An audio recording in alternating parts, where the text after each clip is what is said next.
video. So as you guys know, I am French, but not French from France, French Canadian, land of the maple syrup, the beaver style, and the poutine. All of that just to say that next week I will be in Toronto at the Doll Art Convention celebrating my French heritage with the next doll I'll be doing this week. So if any of you guys would like to meet me or see my doll in person, you can do so next week at the convention. So of course, this video is sponsored by Doll Art, and their theme for this year's contest is a sweet and savory bakery. So after a lot of back and forth, today I will be creating one of the most French pastry I know into doll form, a chocolate mille-feuille. So like a lot of my dolls lately, she will be a G3 Draculaura. Mainly because I really want to win and I'm really bad at changing skin colors and it doesn't peel away. So I'll give myself that little advantage because she is the closest to a normal skin color.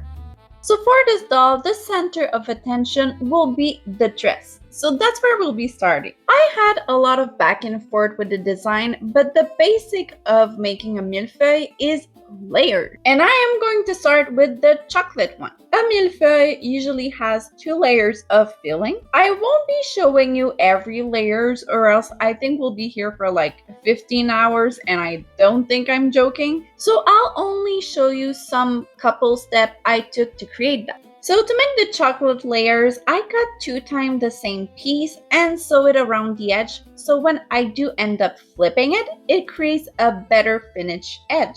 Now for the mille-feuille part, like the crumbs part, I found these colored chiffon that I think will create the look I'm going for. I really wanted to try and recreate the bake feeling, like some part may be burnt and some may be undercooked. I hope it's not undercooked, but I'm not a good baker, so... And for all the 1 meter of fabric I had of each, I cut them in square of 5 by 5 inches and burned the edge with a lighter. Now, if you want to recreate this, please be intelligent and just go buy a candle and burn the edge with it. I actually finished my 2 lighter that I use for project and my hand hurt for like a week. I also started to think I gave myself some carpal tunnel. Now, layer by layer, I will be building the fluffiness. At this point, I still didn't know if I wanted a cupcake kind of dress or more like a mermaid one. And now we can do the dress part. I can also say this is my first 100 no pattern use, so I'm pretty proud of myself. My hands, and mostly my brain. You did good. My design was made for a cupcake, but since it was cupcake shaped, I was scared it would read cupcake. Either way, I still had to make a top, so I decided to just make it longer in case I changed my mind. So I did a mock-up dress in an old fabric so I could cut and add and work on it without being stressed, and transferred onto a beautiful white cotton. Now, I did a makeshift closure in the back because this girl is gonna be sewn in so she look as snatched as she can be. And I will now start on the mille-feuille design. So mille-feuille always have a black and white pattern that kind of always look the same. For a chocolate one, the color usually are switched.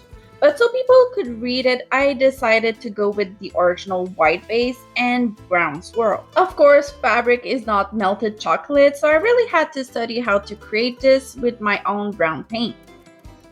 Of course, fabric is not melted chocolate, so I really had to study how to create this only with brown paint. But also how to not mess this up because there's no going back on fabric.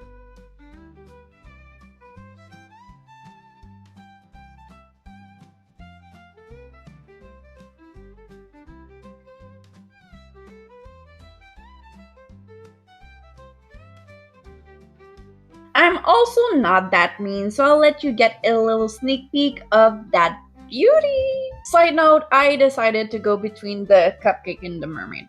Okay, so now let's make that doll into a fashionista. I mean, did you see that dress? I kinda have to make her work. Anyway, next step, I had to debate if I was going to change her hair color, but I realized that the dark black was maybe a little too harsh here, so I decided to not go with that, but with two different brown colors. You see, I didn't want to create a fancy hairstyle with the already busy dress, but I also didn't want her hair to be boring. So I went with a dark chocolate for most of the hair and a dark caramel as an add-on. But I'll keep all of that a secret from you because you already had a reveal, so let's get into the face paint. Now, lately, all my G3 Draculaura has all kind of the same eye shape. I really like that open, almost baby stare for my dolls, but I went back to my roots and kind of copy my elf on the shelf. I really like her sassy look and I felt like I didn't want the face to be too much. Again, because I wanted the attention on the dress. And how I made sugarcane eyelash and everything was just so cute and enough on its own that I just copied that from her. I mean, it is still my design at the end of the day. I also went with a subtle brown for her eyelids. Also, side note here, I just really had to say it, but I really am zero a makeup artist. I remember being 14, maybe 15, and telling my mom I wanted to try to do eyeliner and asked her if she could show me. She kinda did, but with the same answer as when I asked her how do you kiss a guy, which was, well, it just happened. But she did go in front of the mirror and did her own eyeliner on herself and gave it to me and just said, just do it. So yeah, all of that just to say that I still put my eyeshadow with my finger, so I feel that this makeup really reflects that this time. So sorry if it's not fashionista, but it is just the enough I wanted. But if you ever wonder why my makeup is not always over the top, that's why. As for the lips, I went with this dark raspberry color that recalls the raspberry I usually saw served with this dessert. And also decided to bring that color to her nail. I usually always forget nails, which was my girly thing when I was a kid, so I did try to remember it this time for that fashionista look.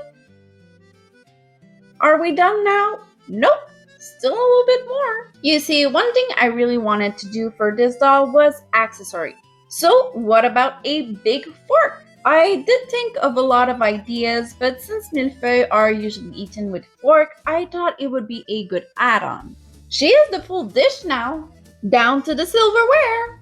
This was all done with epoxy clay to make sure it is sturdy enough and also to make the joints more seamless.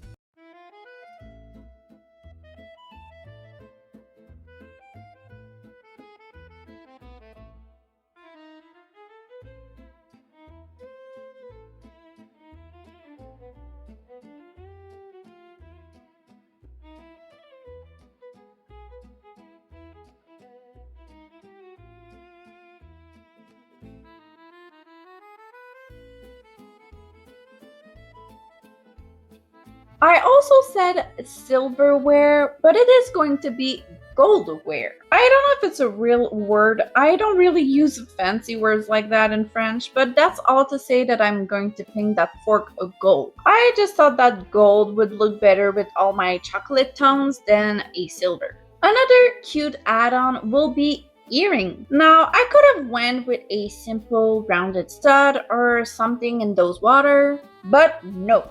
Since the beginning, I want this to read a mille-feuille. So what better way to do that than some earring mille-feuille? Okay, so to do the final touches, we'll just make some time to sew her in shut in that dress. If you're asking about the shoes, this is a competition. I'm not that crazy. She will have some basic Monster High shoes under there.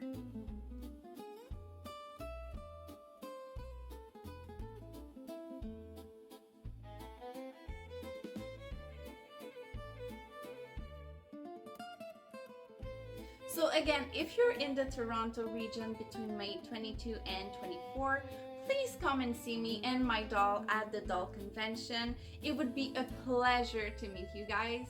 And with that, let's go to the final shot.